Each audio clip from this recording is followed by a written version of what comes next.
Welcome, everybody. I think we're going to get started. Happy New Year to everyone. Thank you for joining us this evening. We're really grateful for your time and that you've taken the time out of your evening to be with us to learn a little bit more about, the upcoming election, the last election, the landscape. And I'm going to pass it to Chris. Thank you. Yes, thank you all so much for joining us tonight, for taking some time out of your Thursday evening, to, learn with us, connect with us, hear some things about what's going on politically. Before I get into what we're going to cover tonight, I want to just kind of bring us into this space with a little more intentionality. And so I invite folks to close your eyes if you feel comfortable, or in some other way, just like be present in this moment.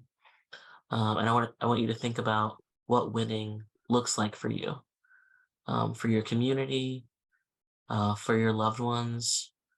I want you to imagine the legislative changes that you want to see, what budgetary changes um, exist in that moment. How does your block look different? And then I want you to think about how you feel. What do you feel in that moment? What do you feel in that space?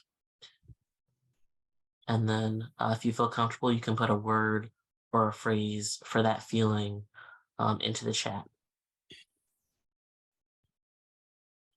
And so this evening, again, thank you for joining us.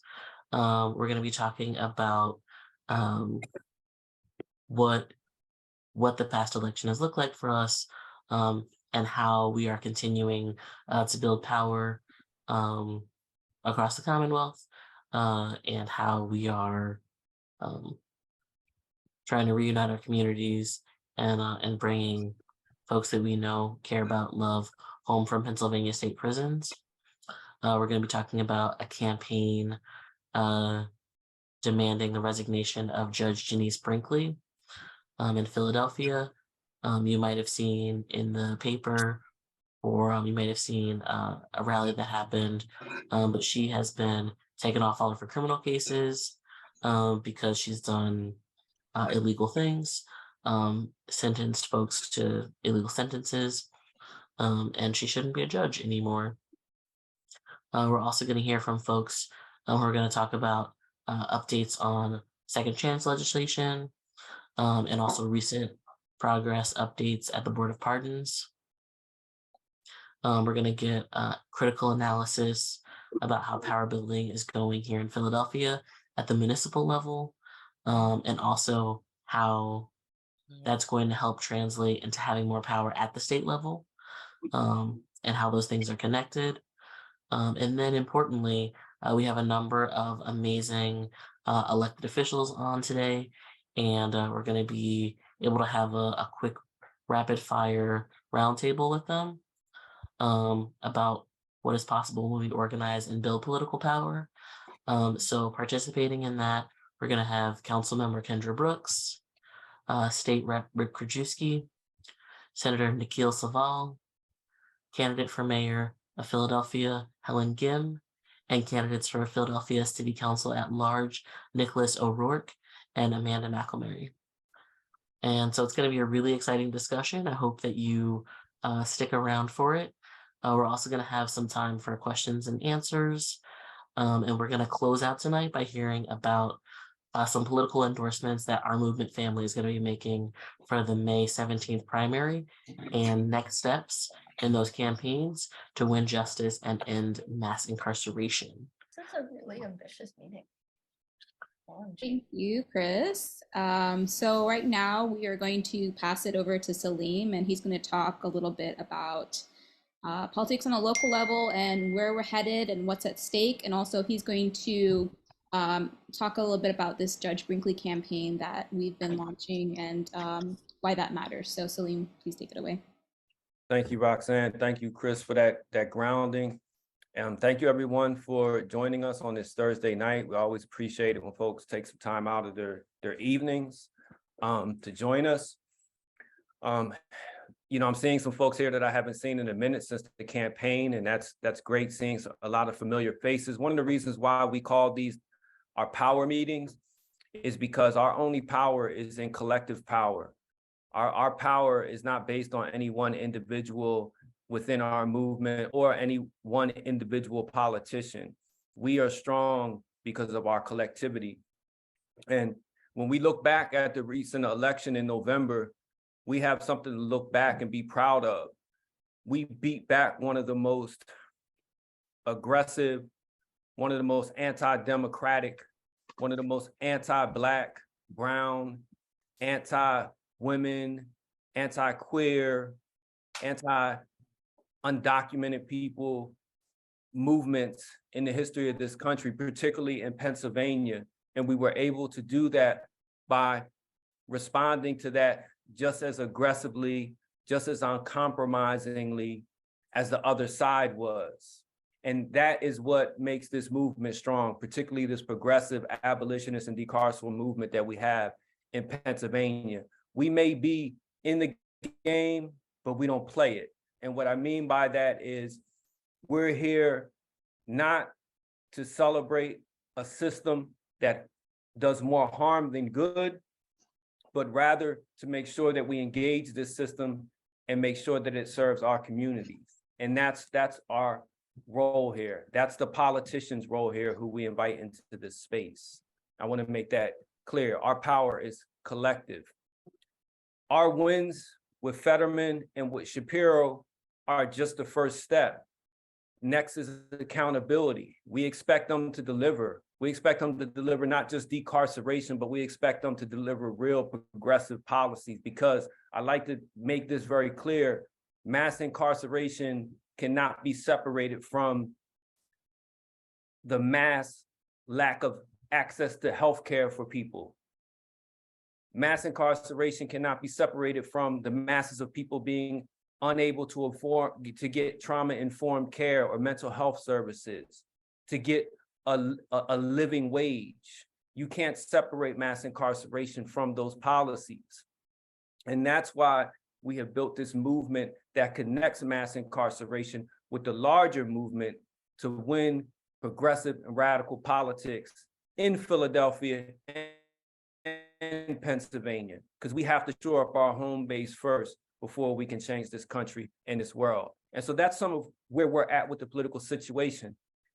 We see what happened in Harrisburg with that victories in the House. We're very optimistic about that. We're optimistic about what Shapiro will do, but we're also aware that we're going to have to fight for what we want. Some of us are involved in Shapiro's transition team, and I could tell you that that's a fight there.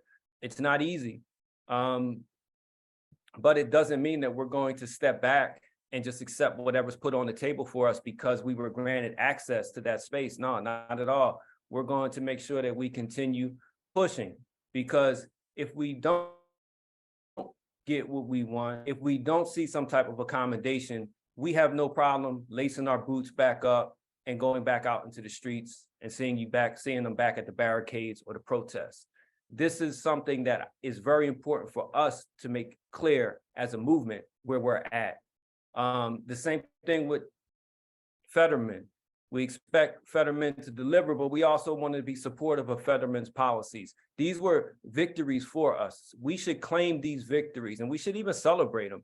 But we also, as a movement, have to be clear that we are more interested in implementation policies than access to politicians. I'm next going to talk about Judge Brinkley, a campaign that many of y'all may have seen on social media. Many people may have seen the recent article in the Inquirer about how she was removed from the bench because of her abusive conduct and improper conduct toward defendants. Although we are asking for Brinkley to resign, demanding Brinkley to resign, and saying that Brinkley is unfit to be a judge, we are also making clear that Brinkley is just a symptom of a larger problem, and that is the lack of accountability with judges.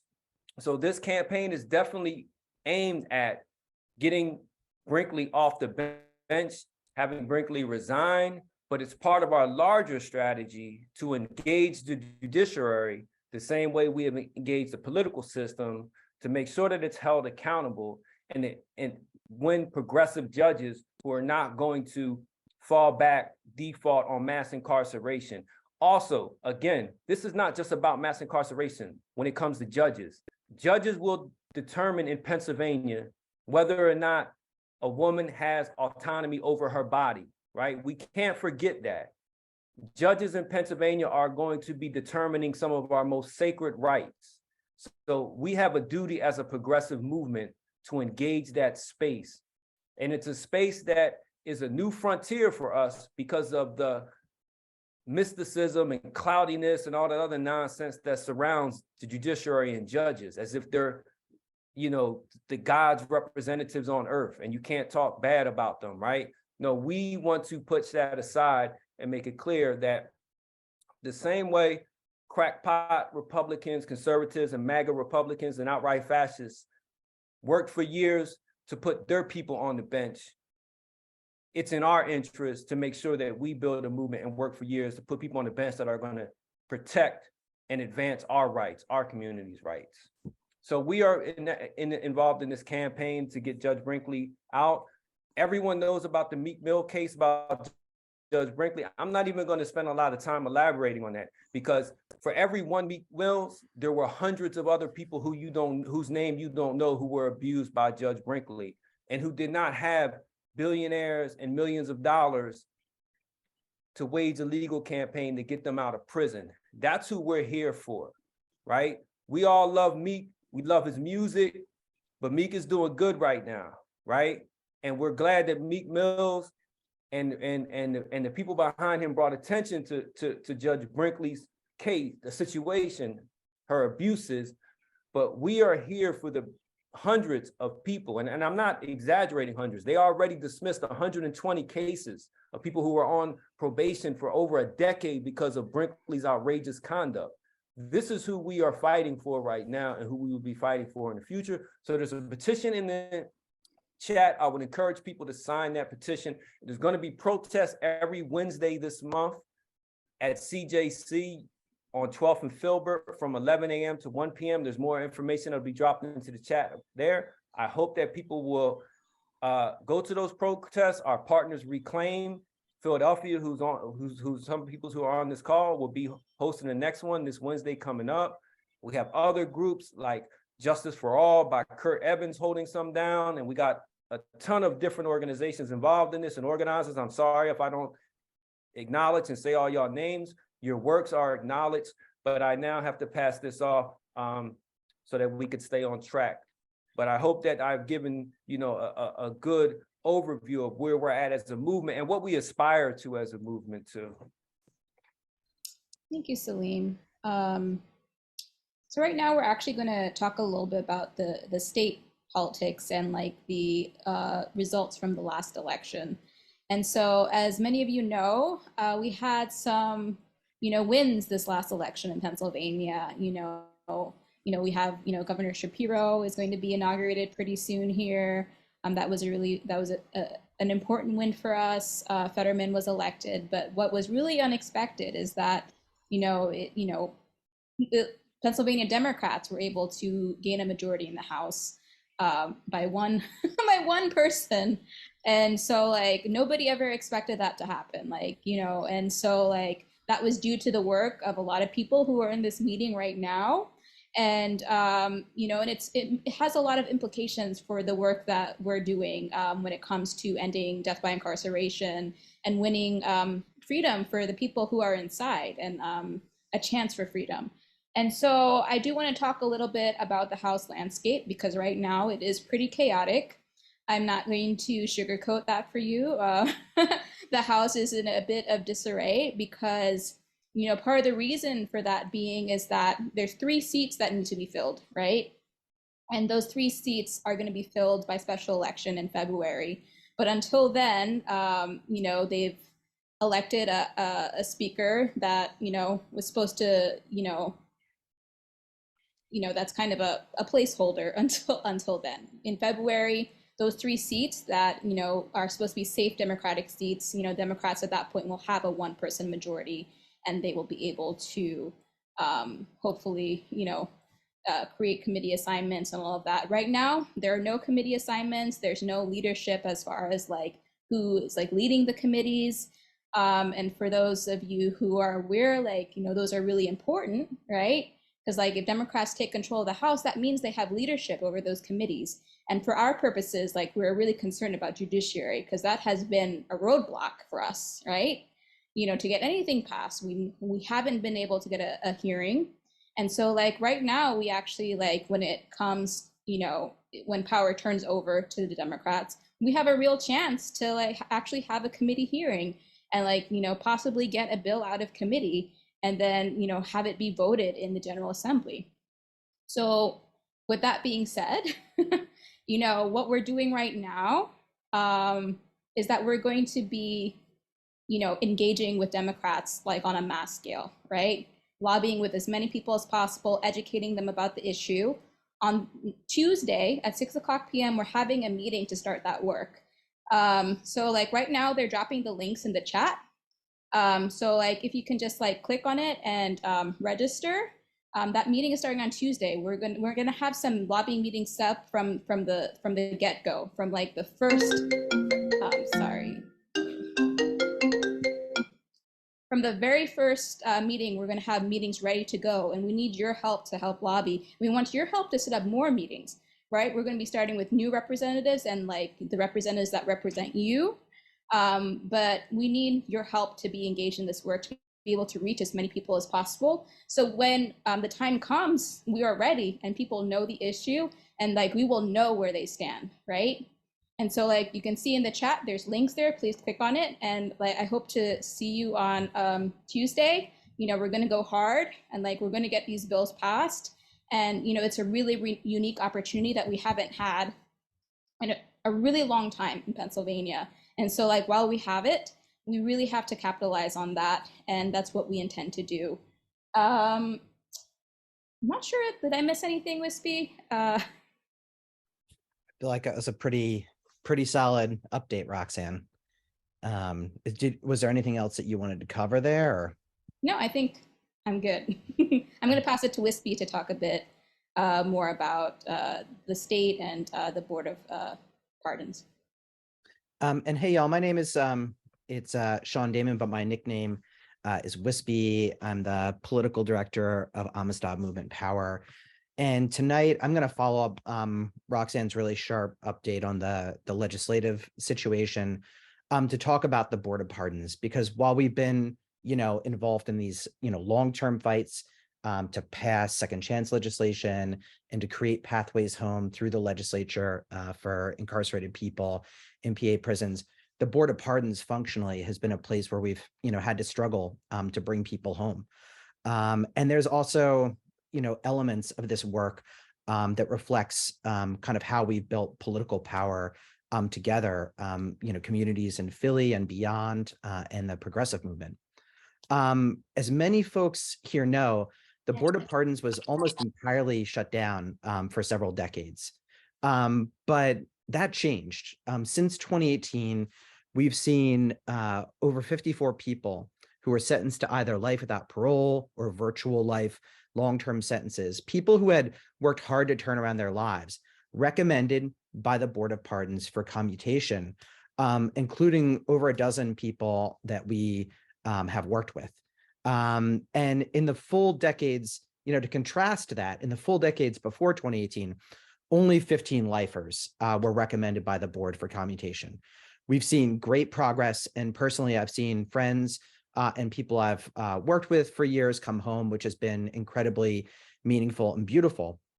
And I think, it won't be news to a lot of the folks here, especially folks who watch like local TV news or just, watch TV in general, that in the last year, many will recall that the far right that Salim was referencing earlier, in the form of Dr. Oz, tried to use second chances at the Board of Pardons as a cudgel against John Fetterman, who had chaired the board and who did a lot of good there to reopen hope and champion second chances.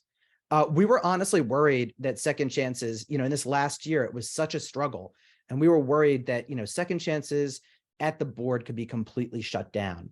But the good news is that, and we thought it could be kind of like shut down at the beginning of the year, that the electeds on the board and other people on the board would lose the appetite to commute cases.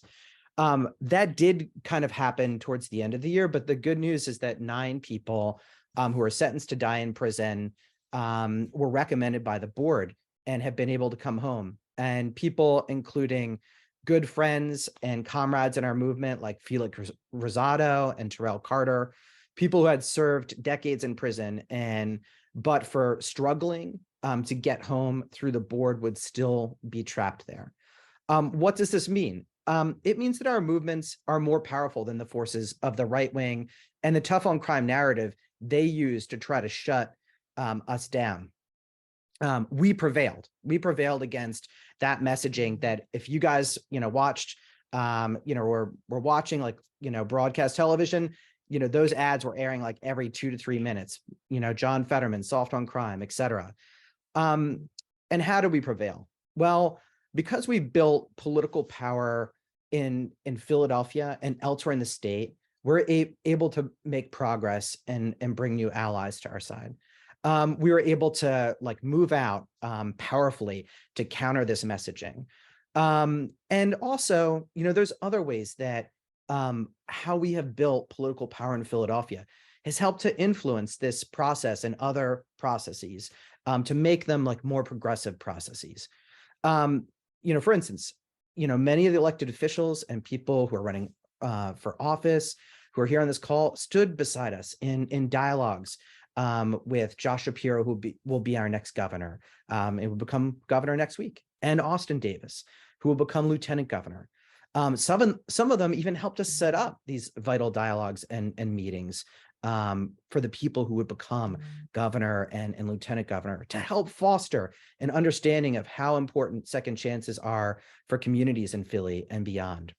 It resulted, all of this work resulted in an important dialogue between lifers' families and Josh Shapiro that happened in a church in West Philly, where he affirmed his commitment to the possibility of second chances at the board. Salim referenced earlier, there are some people that, including himself and people from FAM who are now on the governor's transition team, who have been helping to bring the movement voice to those tables where they're normally not present. So that's a really beautiful thing and a victory. And none of that would be possible if we had not built political power locally in Philly and also throughout Southeastern PA and beyond. If these movement champions that are on this call today didn't hold office as state senators or reps or city council members, they may, they wouldn't have the same ability to get in the ear of powerful individuals who are running for statewide office, who are running to be, governor of Pennsylvania. But because they have made this, sacrifice and taken on this work of being in public office, and most importantly, because we organized as everyday people, built movements and put them in office, we're able to have power together. And they are able to help channel power at the state level and get into people's ears who would, otherwise we would not be able to. This will be more important than ever as a new administration takes over at the helm of the Board of Pardons. Next week, Austin Davis will become chair of the Board of Pardons, and we will need to stay in his ear and hold him accountable to the promises that he has made to keep the legacy of the Fetterman era Board of Pardons going. Because we are able, to have vital dialogues, we know that, Lieutenant Governor, or soon to be Lieutenant Governor Davis, has made a public promise. He's made a promise on Twitter to keep commutation going at the board and to stand for second chances. And that is good news.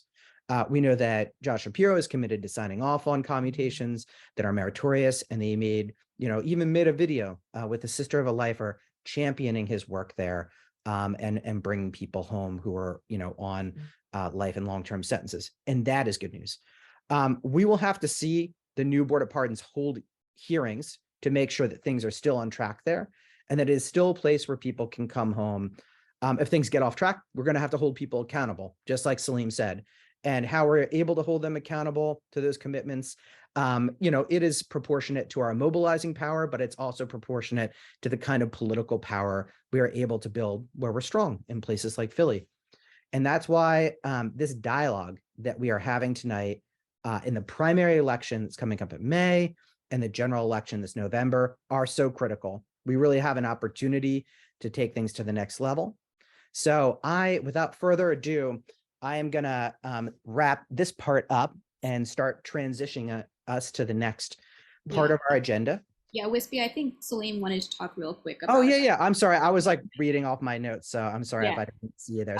So Salim's gonna talk really quick about some of the local elections and the implications there, and then we're gonna move into the panel with the candidates. Beautiful. Yeah, sorry for that. No, you're good. I just wanted to, before we go into this panel, really set the context for the Philly elections. It would behoove us. I can't believe I just used the word behoove. It would be a disservice for all the work we put in to defeat Republicans on the state level and on the national level, trying to push back the progressive wins that we won in Philadelphia, if we were to allow that same mindset to win in Philadelphia. And there are many candidates that are running in this election in Philadelphia for city council and for mayor who do not share our progressive values and whose politics are more in line with the Jeffrey Yasses of the world, are more aligned with the Republican leadership in Harrisburg, or more aligned with the Eric Adams type of mayors of New York who just want to continue the status quo and continue the patronage, right, in Philadelphia. So we really have to dig down and make sure that we get involved in these city council elections and the mayor's elections and elect and fight for representatives politicians who are going to represent our community, who are going to co-govern with us, and who are also going to upend the status quo and upend the table.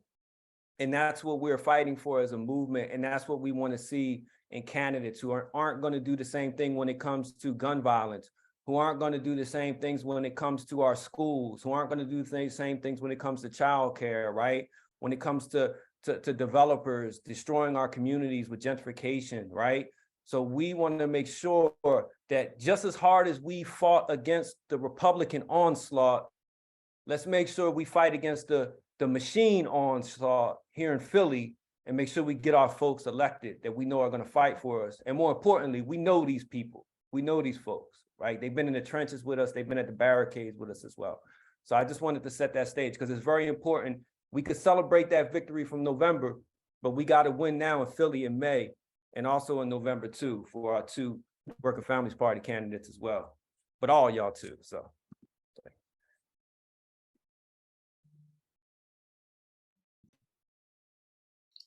Sean, your sound is off. Classic move by me. Always muting myself.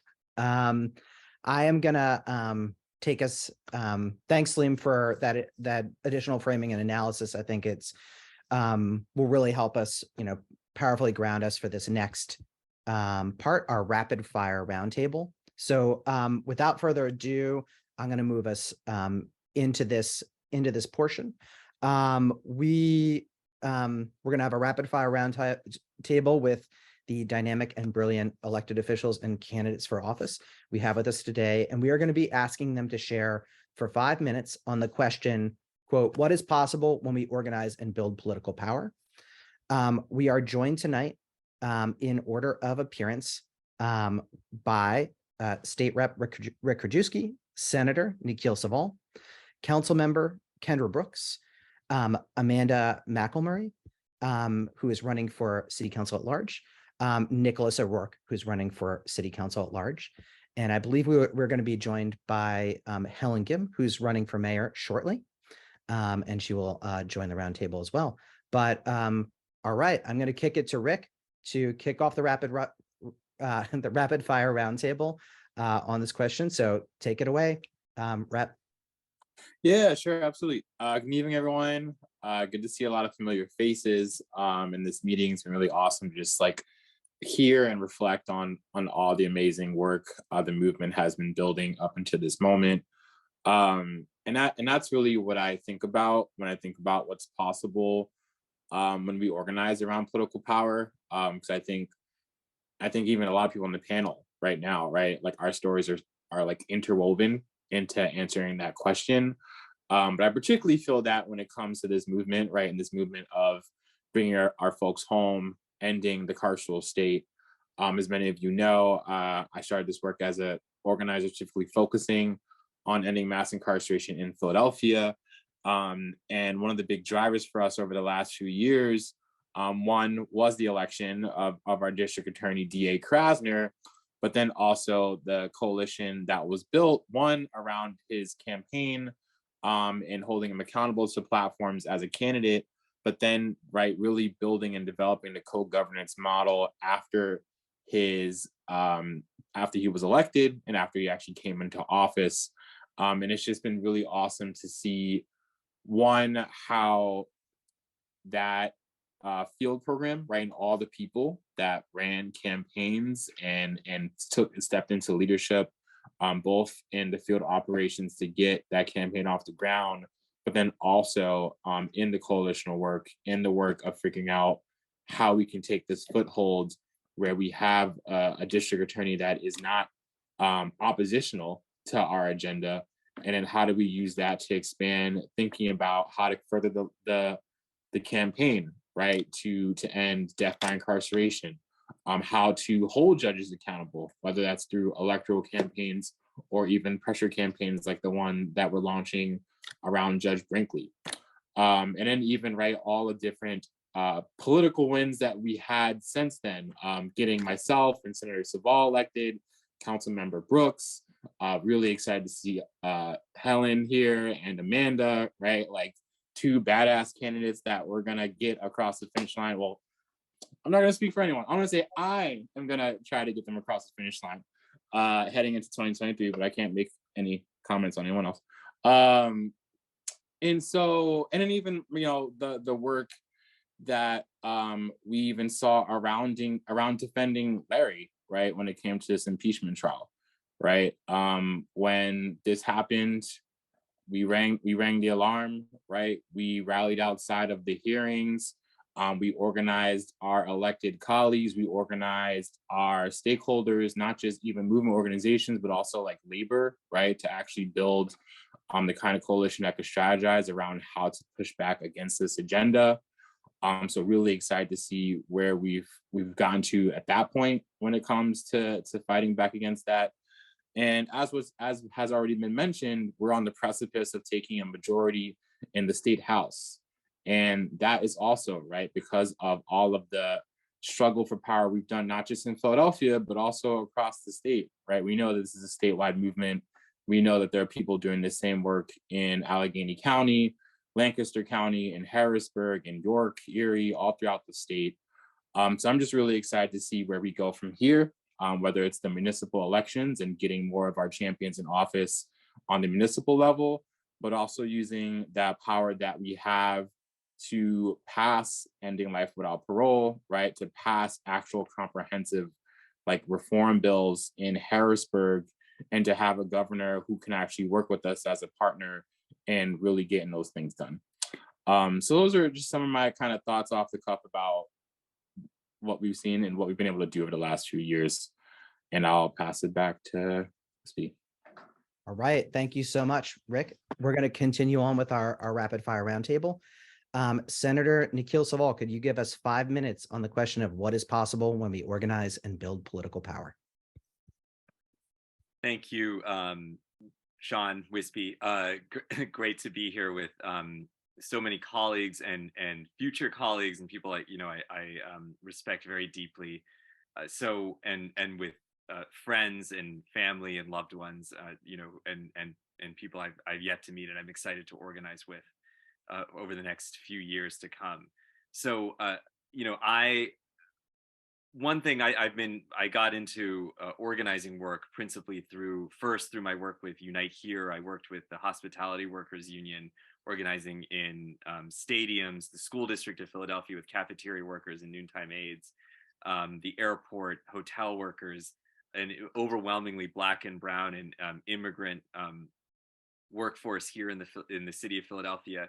And one thing that was very apparent from the work with this union is that though it didn't have a giant PAC, in fact, it had none at all. It didn't distribute money to candidates. It wasn't powerful in the way that many other similar organizations are powerful.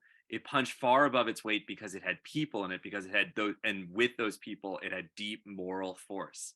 And people speaking to other people, whether that is at the workplace or in the last election, what Unite Here did, knocking on thousands and thousands and thousands of doors, is one of, along with the movement here, is one of the things that delivered the victories that we were able to see, locally and across the state.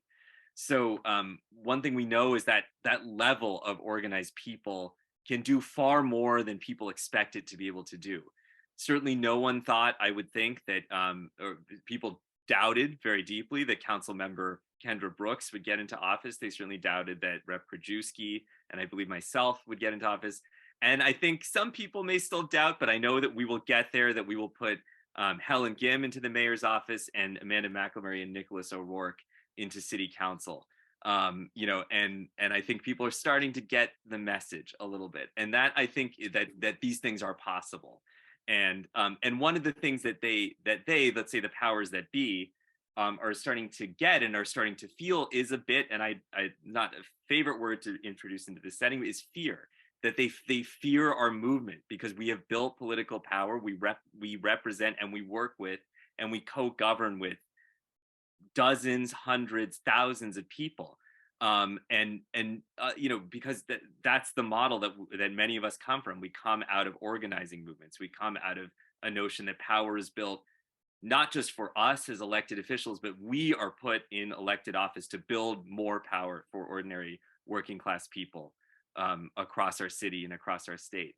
And one thing that does is it inspires people, it pushes people to work with us. They want to work with this thing that we have, that we are connected to, that all of us here are connected to. It inspires people across the state to work with us. It inspires people to adapt the same models, to do the same kinds of organizing, and we in turn draw from their organizing and their kinds of strength. I know that in Harrisburg, we, not often considered the most hospitable place for really anything that many of us want to do. We have been able to achieve some things. Representative Krajewski and myself introduced legislation last year, to one of the largest affordable housing bills in recent Pennsylvania history, the Whole Home Repairs Act, which through the model of organizing that we have here, that people do across the state, we were able to achieve and to introduce, a brand new program with bipartisan support across the state. And again, it took organizing everywhere. It took organizing in Philadelphia, that moved organizers in Lancaster, in Reading, in Allentown, in Allegheny County. And that pressure was brought to bear on the state legislature to help pass this legislation. So I know, and again, another thing that people didn't think was possible. So I believe that to answer the question, when we organize together, when we build political power in that way, anything is possible. Really, truly, anything is possible. And I continually, frankly, am surprised by myself at what we have and what we're building. So I'm just excited to do more together. I'm excited that we've achieved what we've been able to achieve with the incoming administration, that we have abolitionists on the transition team. Again, another thing I didn't think we were going to be able to do, even a few months ago. And so I'm excited. I'm excited to work with this group of people. I'm excited to work with future representatives and leaders in our city, people who have, of course, been leaders for a long time, but who will be stepping, I know, into a new role that will help, again, build political power for all of us. So thank you for having me. It's just a great honor. Excellent. Thank you so much, Nikil. Moving us right along, we are going to kick it to Council Member Kendra Brooks to speak for 5 minutes on the question. Thank you so much, Sean. And I am so honored to be here. And I want to thank, everyone here with me, like we are the epitome of what can happen when we organize. And I think about Senator Saval talking about my election. What does it mean that anything is possible? What does it mean to inspire folks who are disengaged with the electoral process and politics altogether? What does it mean to connect folks who do not have the same ideology, but still move towards passing sound legislation like the housing legislation that Senator Saval passed, as well as the housing legislation that myself and Council Gym was able to move, as well as, worker rights legislation that people thought was impossible. What does it mean for Unite Here to put out a amazing canvas in our last campaign, did not just educated the community, but educated the organizers, the folks that they brought from community about what does it mean to be electorally sound? What does it mean to be involved in politics? And just like shifting the narrative of what it means to be involved in politics. My story is an exact story of someone who's not supposed to be here. I entered this world through community organizing when I didn't know that's what it was. I just knew that I had a passion for making sure my kids' school maintained a public school. So I reached out to Helen Gym, was like, what the hell am I supposed to do? And she was willing to come and show up for me in North Philly to deliver a win that everyone said was impossible. And that win kind of, catapulted me to the win for city council. What does it mean to have, a Black mom from North Philly, this unapologetically a North Philly girl, like cut no corners. This is who I am. And that's what's possible when we organize. Someone that people can believe is the people's candidate, that they can relate to, that you could run into in the supermarket, church, even a bar, like that's what the shift in the narrative of what it means to be a politician. How can we relate to the folks that have been left out? And how can we pull them into this process in a way where we can see real solid wins? And I think that's what's possible when we can organize. And what does it mean to build political power? It means educating a base of folks that have been left out for generations. Like these politics that we're building aren't our grandparents' politics. These are politics for a new generation that wants to see real change, that wants to push up against the status quo, that believes that anything is possible. I think, someone mentioned fear.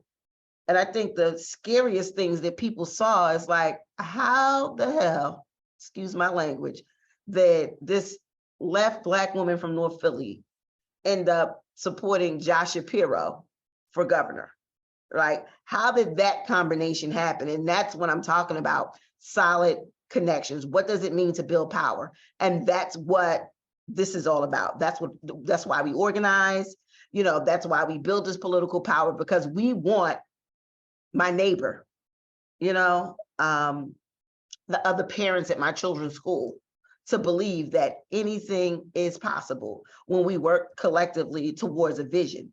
And I think part of that vision is we don't have to agree on everything, but we have to believe in the vision that real change could come when we work together.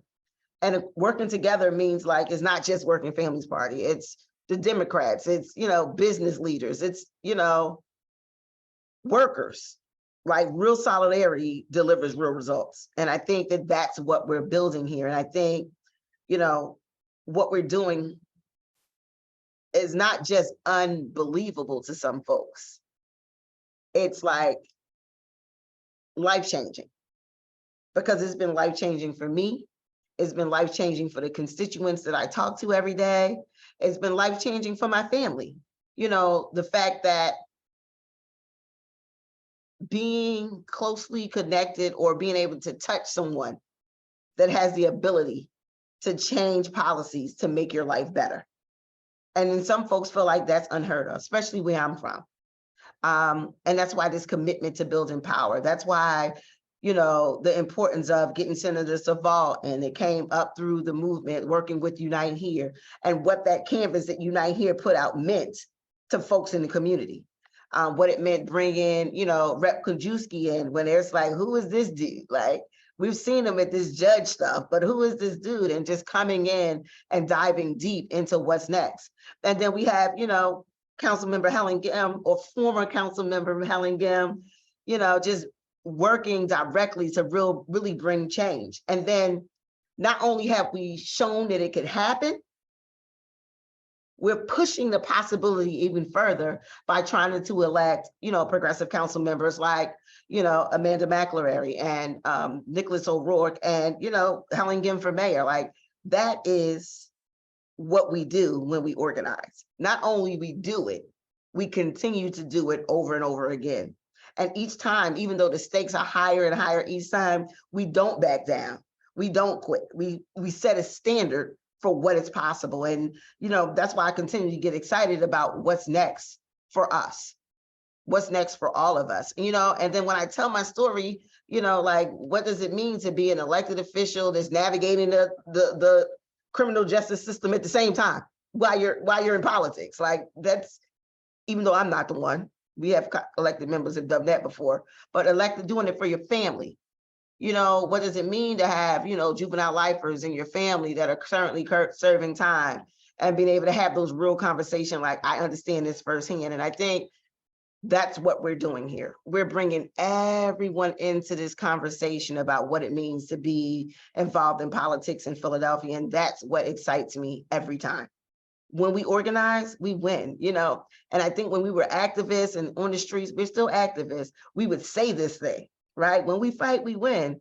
But now as elected officials, we understand even deeper that when we fight and organize, right? And that co-governance piece, we continue to win.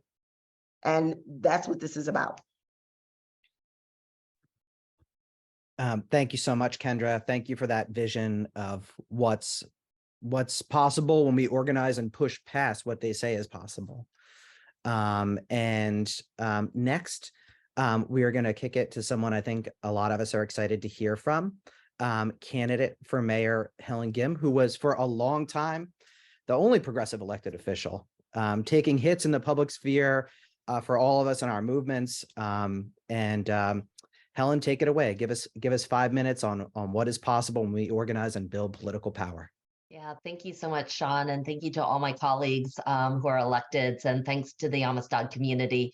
It's an absolute honor to come before everybody today as your candidate for mayor, because this is our time and we're going to have to rise to it. I want to talk not just about what is possible right now, but what is necessary. I cut my teeth in Philly's organizing movements, fighting mayors and developers that would try to take community land and build publicly funded schemes like stadiums and casinos and try to sell them as actual development. I took on a state that would so desperately defund schools and communities in some kind of sick social experiment on communities to deny what is most essential to children and families at their most formative age, and leave young people and those who loved and care for them to find their own way. And that's the kind of struggle that lit a fire in me more than 30 years ago, that this city was going to have to rise. And it wouldn't come from city halls or state legislatures or Congress, but this was going to come from a people's movement that would be purposeful, and that would remember that whatever we were doing, whether we were fighting a state takeover or merciless budget cuts, attacks on Black and brown communities, or the punishing system of a for-profit system that drives mass incarceration and a deportation machine that can destroy families. Through it all, we remembered this one thing. We are in this together. We were going to treat this city like it's a home, and that we are all family, and nobody is going to be left behind. Why it matters now more than ever is because we face a massive gun violence crisis here in Philadelphia. And we have to be the ones to take on the notion that safety can only come through a badge, a gun, a uniform, and a jail cell. And we have to remember that it is us that has to lead the charge on what safety actually looks like. That's why we came together with members of City Council and my colleague Kendra Brooks and Jamie Gauthier and many others, and fought to make sure that emergency funding would address blight, would invest in mediation and community healing, We fought to make sure that there were new community intervention programs and tens of millions of dollars to clean up and light up our streets. When Walter Wallace's tragedy happened, Amistad immediately came together and called upon our city to do what we know should have been done a long time ago. To remind ourselves that constituents who called 911 for mental health emergencies, too often it took police too long to arrive. And when they did arrive, they weren't prepared to handle the mental health challenge at hand. And that's why Amistad, together with members of City Council, established the first non-police response plan for mental health emergencies, piloting a mental health crisis response unit out of the Department of Behavioral Health. And all of us on this call know that it wasn't enough. But we knew we had to get started. The police have to get to the calls that they need to faster, and trained mental health professionals have to respond to the calls where their expertise is required. And here and now, with so much violence facing our city, when we think about how parents fear when their children head to the subways or stay late for sports practice, when we think about block parties and celebrations being shut down, when we're pitting communities against one another, and taking on this idea that we're actually in this together, we're suffering together, and we must find the solutions together. All of this violence is keeping us behind and back, and everything is at stake. All the work that we've pushed for, the elected officials, the politics of this moment is at stake. We saw it in the impeachment of Larry Krasner, in the unjust, unconstitutional, illegal impeachment of Larry Krasner. But we all know on this call that this stuff won't stop until we make it stop. We have proven that we can take back power from the state, from career politicians who always told us no, and from all those who think that they're the only ones with the right to run this city. And we can put power back into the hands of the people. And as everybody on here has said, we have built a real movement. And that is why we are called to take on the mayor's office, to take on the reimagination of a city council body, and to elect proven fighters who will protect the city that we call home. And that's why I'm running for mayor. And with Amistad's support, it is my honor to do so, because I want us, the people, so many of us who have suffered for what it looks like for so long when we disinvest in communities and we invest in over-policing, incarceration, and harmful practices that have only rendered communities less capable of having violence, of making us less resilient. Actually, we're the ones that are rebuilding those structures, community and support structures, reimagining a new vision for safety. This is our time to take all of this on, to not roll back the clock on civil rights by calling for returns to failed practices time and time again, but to take violence seriously. And that's why on my very first day, I've called for us to come together to declare a state of emergency and focus all of our city departments on the common goal of community safety. All of us know that the biggest problems in our city are not because one agency can't handle it or there isn't an agency to do it. It's because it crisscrosses so many different parts of everybody's life. Safety, education, healthcare, access to treatment, dignity of housing and life. Those are multiple responsibilities within a state government, within a city government and a state government and a federal government. It's not one department that handles all of that. It's not Larry Krasner that is responsible solely for this. It is actually all of us.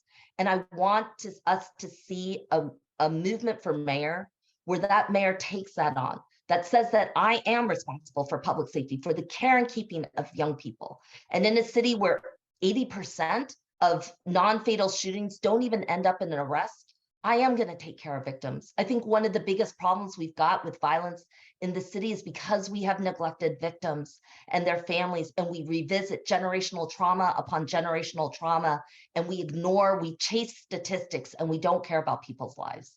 We have the chance in this election to set that straight, to harness the power of local government, to harness the power of all of us, to deliver a real vision, a comprehensive, collective, and generational vision for healing, restorative practices, and real and meaningful differences in safety and treatment and harm reduction, but also taking care of those who harm other people and making sure that we are able to show that not only we can do this to our neighbors, but we're going to show this nation what it looks like when the people take on the vision of public safety and actually deliver.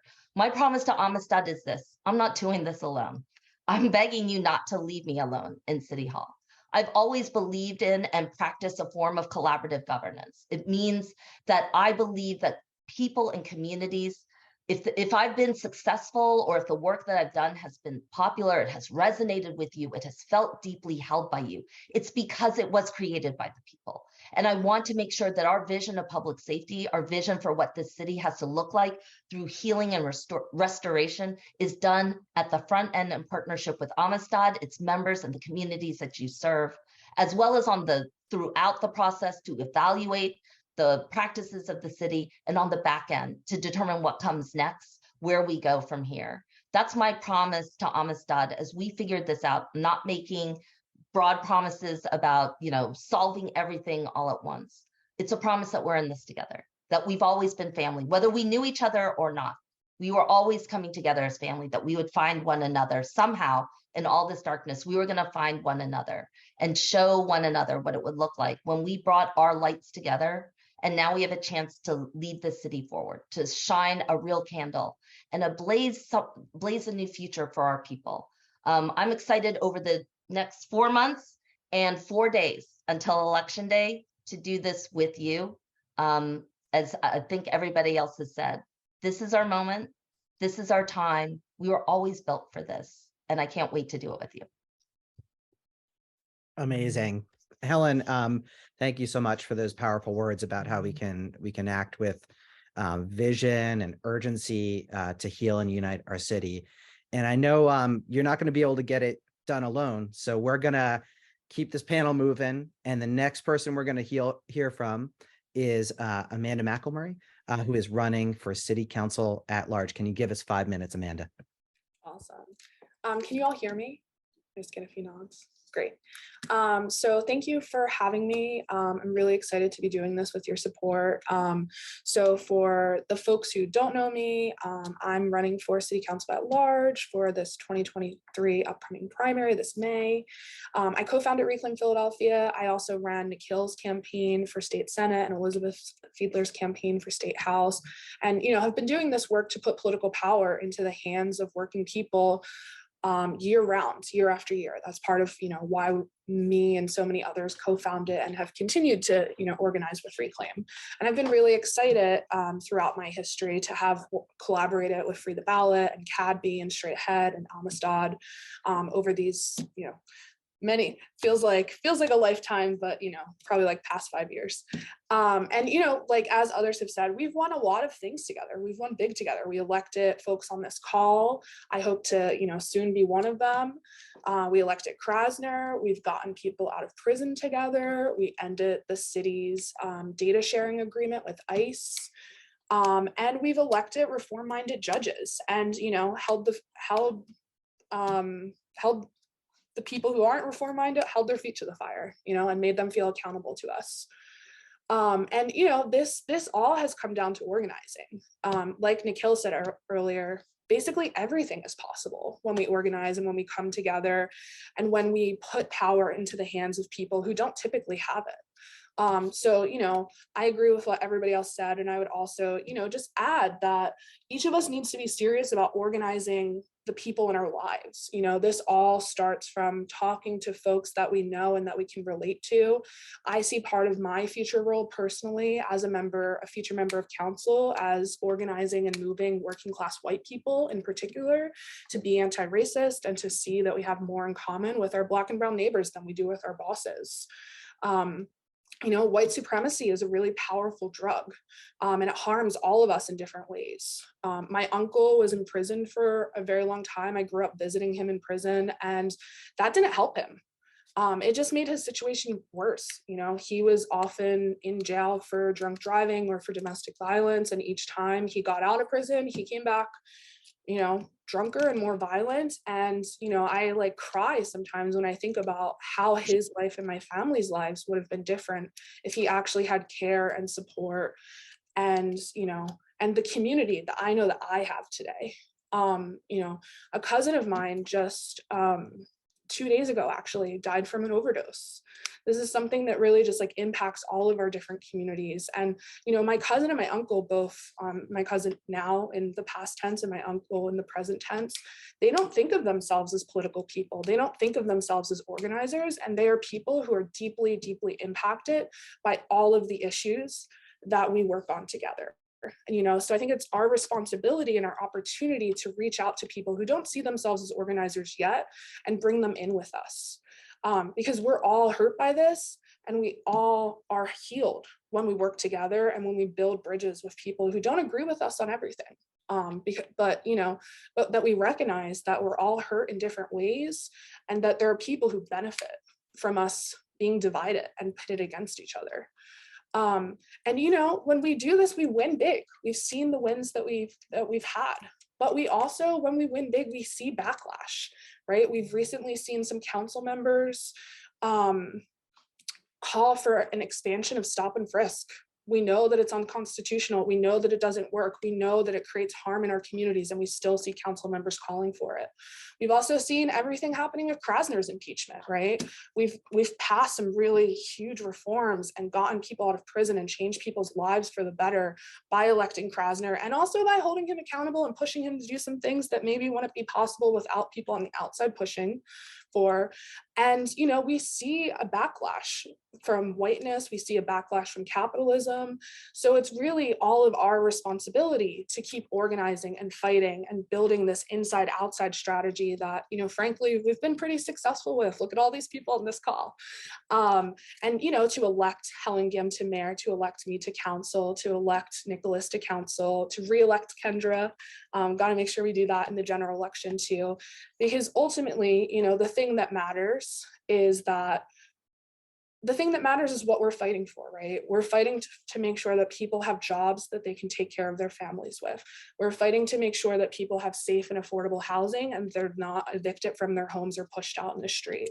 We're fighting to make sure that we actually invest in our communities so that we reduce violence, because we know that when we invest in our people, that is the thing that is most effective at preventing community violence, instead of just throwing more police at the problem and giving them militarized gear and, you know, throwing all of our money into that. So, you know, I think anything is possible when we come together and organize. I'm excited to be organizing with all of you. I'm excited to get to know the folks that I haven't met in person yet. So please feel free to reach out to me. Thank you for having me. And let's keep organizing and winning together. Awesome. Amanda, thank you for that really sharp analysis. Really good to just hear such a clear structural analysis of all the forces that are keeping us down, and you know, a vision for how to get us out of the wilderness. We are going to be closing this this rapid fire roundtable on a strong note. I am super excited to kick it to my friend and comrade Nicolas O'Rourke, who is running for city council at large as well. Nick, could you give us 5 minutes on what is possible?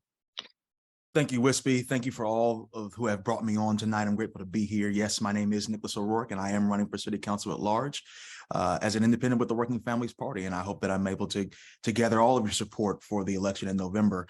On this question around what's possible, I also cut my teeth organizing with a faith-based group, congregation-based organizing entity that saw and worked with many of you when we saw the victories that we've been able to mount over the last, what did you say, Amanda, 5, 6, 7, 8 years.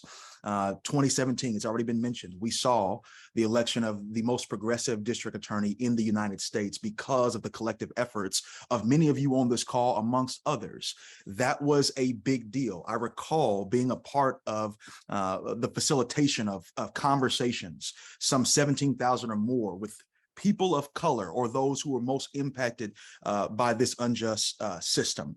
And so the reality is that sort of organizing, that sort of commitment to speak out and let our ideas be heard and our demands be heard is what revolutionized the city in that moment. We saw it happen again in 2019 with the election of Kendra Brooks, where a full-blown education effort went out across the city to let people know the power that was being left on the table and what could happen if we organized.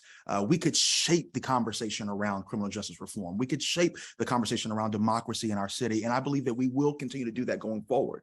I'm excited about the possibility of coming to council so that that way we can make sure that we are providing the kind of progressive support for a progressive mayor to be able to govern with real power to help advance our city forward. And I do believe when we talk about things like gun violence in our city, that it's super important that we organize so that way we can shape the narrative. So much of the rhetoric that comes out from the power brokers that be, it kind of goes to more penalty, more tough on crime, more policing. But when we all pull together to make sure that we are lending our hand to this effort, we can begin to shape that narrative to provide the voices of those who aren't heard, to let people know what is really going to bring about the sort of policy in the city that's going to save lives, not just continue to carry on a political narrative. So I look forward to contributing to that. I believe it's important that we remember that a lot of our battle is against forgetting. It's about remembering where we've come from, making sure that our voices are heard so we don't forget what we've come from and what we have to continue not only to fight for, but to keep. Because so much of what happens is that people roll back the efforts that we have put forward. And so only a commitment to organizing to continue to build non-delusional, durable political power is going to help us to get there. So I look forward to doing that. I hope that I'm able to gather all of your support in November as we continue to make this thing a reality. Thank you, Nick. And just thanks to all of our panelists. This has been just a really powerful collection of folks and really, really beautiful vision, both of what has been possible in past struggles and how we have been able to take things to the next level and how much more that can be expanded in the coming months and year. We are going to hear from a few people who have specific policy questions. And then we are going to end on a high note. We're going to talk about next steps and how we can move out together to build this movement. So I am going to kick it to John Thompson with Abolitionist Law Center to ask a question about the local jail system. Yes.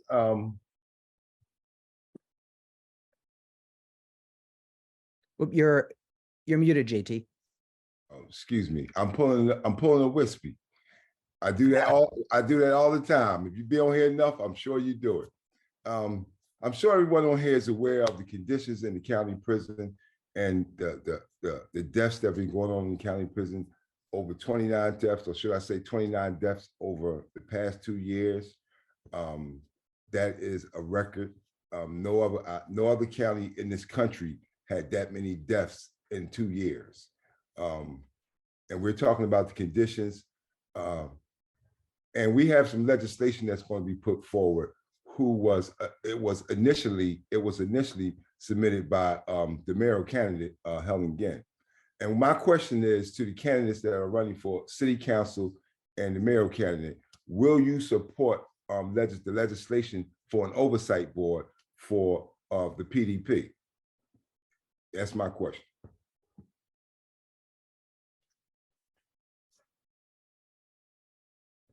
Don't everybody jump in at once. I'll just say very briefly, yes, I will.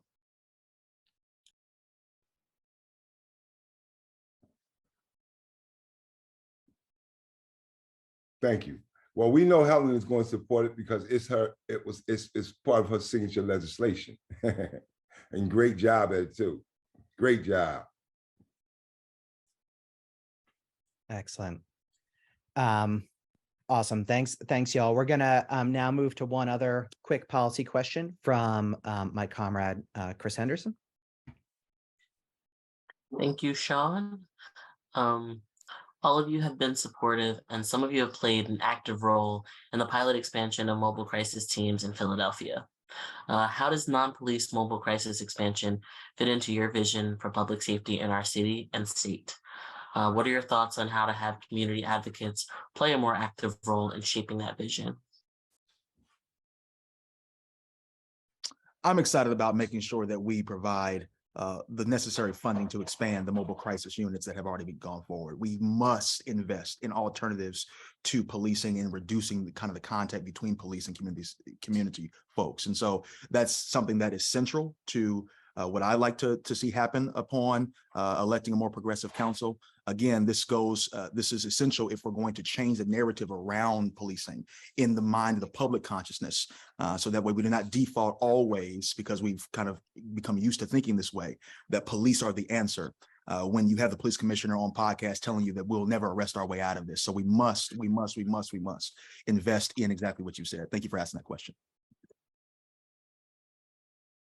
Chris, I'll go really fast. Philadelphia and Denver piloted non-police mental health crisis response units at the exact same time in July of 2021. And I think what is important to remember, because Council Member Brooks and I both recently visited Denver a year later, is the difference between our two cities. Denver embraced the concept, really invested in it, dramatically expanded it, professionalized it, trained their folks in it, offered opportunities, and that includes jobs. A lot of the big thing around our coming in at this time is recognizing that there are actually jobs to be filled all throughout city government, that we can restructure city government in a profoundly important and, diversifying way, because the urgency is so there's so many vacancies all throughout our city. And so we need to prioritize the kinds of jobs that we're going to do. Are we going to seek the same old kinds of positions, replicate the same structures in a time of crisis as we did before that never met the crisis that came before it?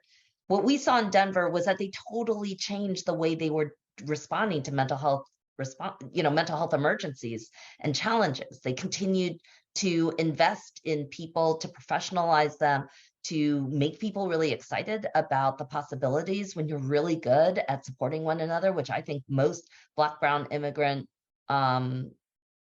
language diverse communities have been trained to do, because there's nobody else, if we don't do it. And then you look at where Philadelphia is more than a year later. We're at the same number, pilot phase, no real understanding, probably more, almost, the thing that I worry about the most is that it's almost kind of a casual, neglectful, response from the police department itself, not some kind of like acknowledgement or understanding of a change and a challenge that comes before them, that they then meet by recognizing that there are individuals with better professional expertise. But simply saying, oh, well, we'll just take a 4-hour,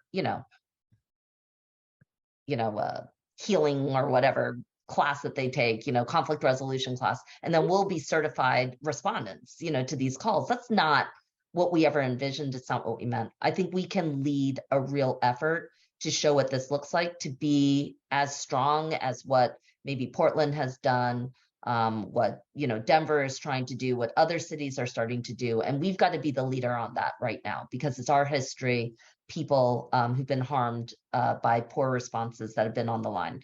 And I see that fundamentally as being a mayor's role. I think council can be supportive, but if a mayor lacks a vision, it won't matter if council allocates budgets or anything like that. A mayor has to have a vision for this. We formed this in crisis, but we're going to stick through it because it always met a crisis. It wasn't just about a moment in 2020. It was about a long-term crisis that's existed in communities. And so I hope we can be in partnership on that together.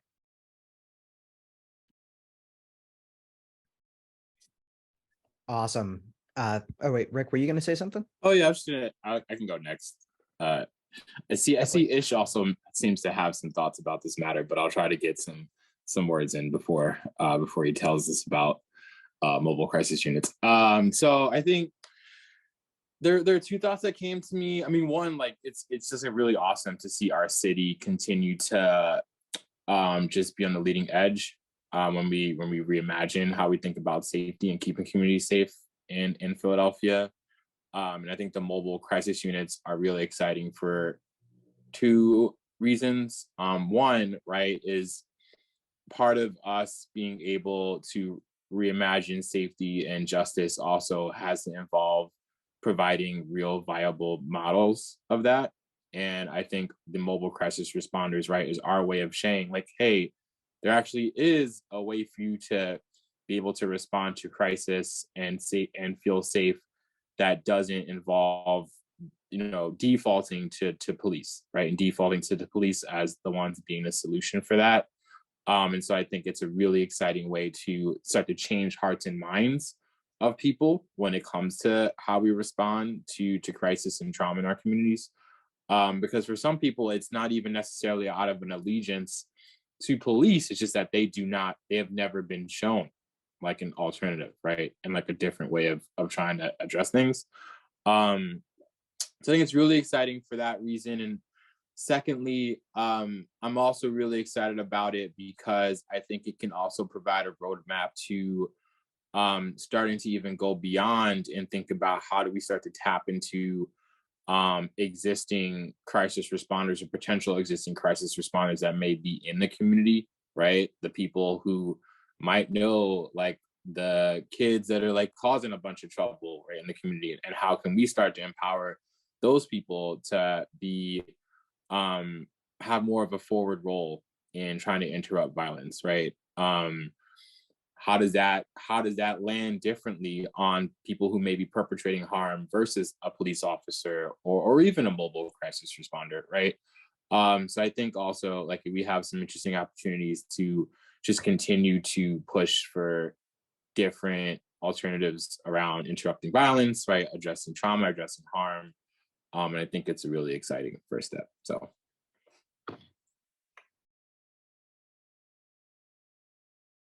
All right. All right.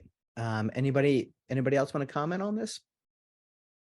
I would just add just very briefly that let me finish ish. I'm sorry, I've been joined here.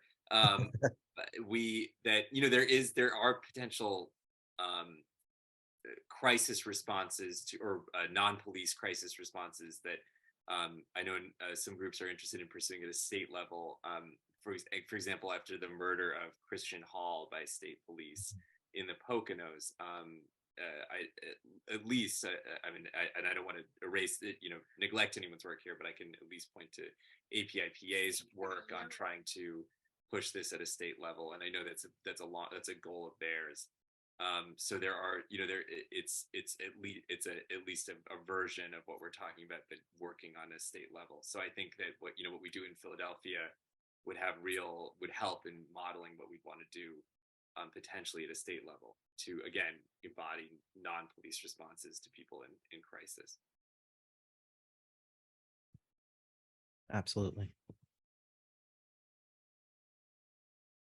All right.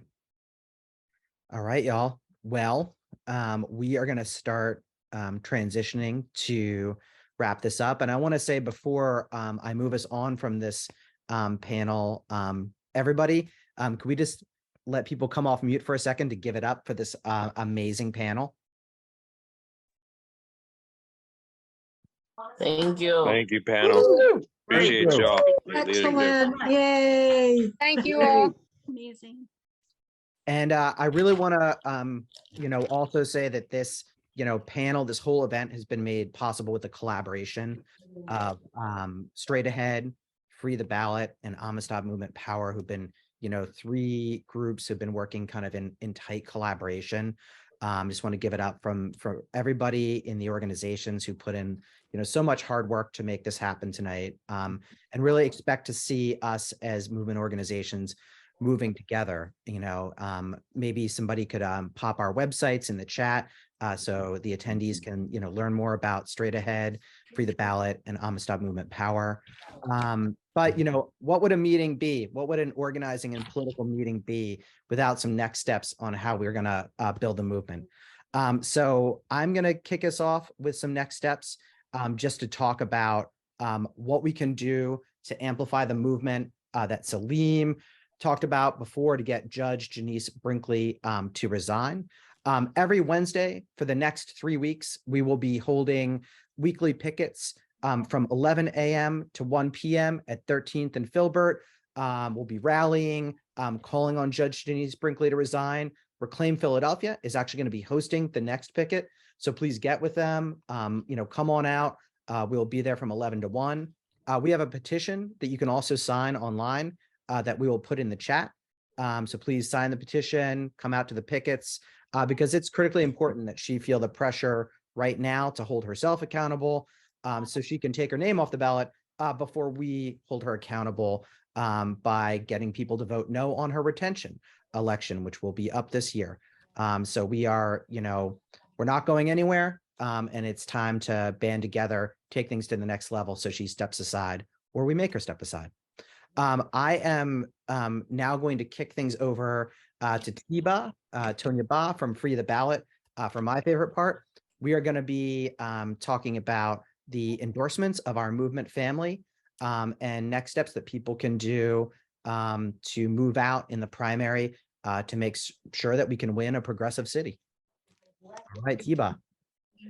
In 122 days, Philadelphia will take part in a primary election on Tuesday, May the 16th, and it's going to be one of the most important elections we've had in a long time. Last November, we were running defense, but this May, we're going to be running offense, and we're going to try to get a progressive mayor elected. We're going to try to also get progressive city council in place. My name is Tanya Ba, and I'm the executive director of Free the Ballot, and Happy New Year. Thank you for taking part in this. What you should know is that everyone has to get their friends, family members, co-workers, and neighbors out to the polls. And it's important that we need to get them to vote for the right people. The general election is also very important. Well, why? We have a chance to take all the city council at large seats away from the Republicans. Our city reserves 2 of those seats for people who are not in the dominant party, which is always the Democrats in Philly. So Republicans have traditionally held those seats. Kendra snuck up behind them last time and built a movement to take one of those seats. And this year, Kendra and Nicolas O'Rourke are both running for city council at large, and to take both of those Republican-held seats. So in November, we need to reserve 2 of our votes for Kendra Brooks and Nicolas O'Rourke, who are running on the Working Families Party ticket.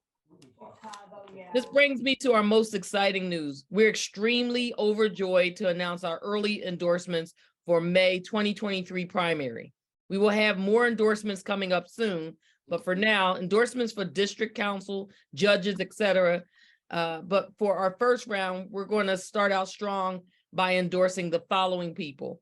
For mayor, we'll be endorsing the one and only Helen Gym. For city council at large, we'll be endorsing Kendra Brooks, Nicolas O'Rourke, Amanda McIllmurray, and Isaiah Thomas. You need to keep posted with more news from Free the Ballot, Amistad Movement Power, and Straight Ahead on how you can get involved in efforts to elect a more progressive city government, and to keep posted to hear about additional endorsements from us in races like district council, city commissioner, and judge. Additionally, Amistad Movement Power and Straight Ahead will be holding a volunteer canvas. So please get involved so we can talk to our neighbors, build the movement to get these folks elected, and someone will be dropping the link in chat to sign up. Thank you. Enjoy the rest of your year. All right, y'all. Well, that is a wrap. If everybody wants to, we can come off mute now, and everybody can share a word of appreciation in a beautiful and chaotic fashion about how they are feeling about the movement. Encouraged, empowered, Energized, Hopeful, grateful, Inspired. Powered. Ready to work. Powerful. Moving on. I'm ready. forward.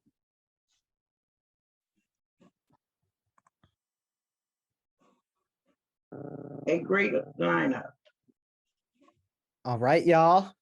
Well, that's a wrap. Thanks everybody for coming out tonight. And thank you again to the host organizations, Straight Ahead, Free the Ballot, Amistad Movement Power, and the amazing lineup we had tonight with candidate for mayor Helen Gym, candidates for council Amanda McIllmurray, Nicolas O'Rourke, Kendra Brooks, and of course, State Rep Rick Krajewski and Nikil Saval. Thanks everybody for coming out, and see you guys on the streets. Later. Good night, all. everyone. Good Thank night, you. good night, good night. Thanks for your work. Good night. Night, everybody.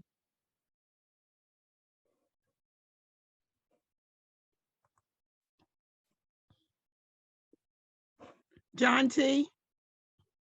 This is Yvonne. Did you see my message?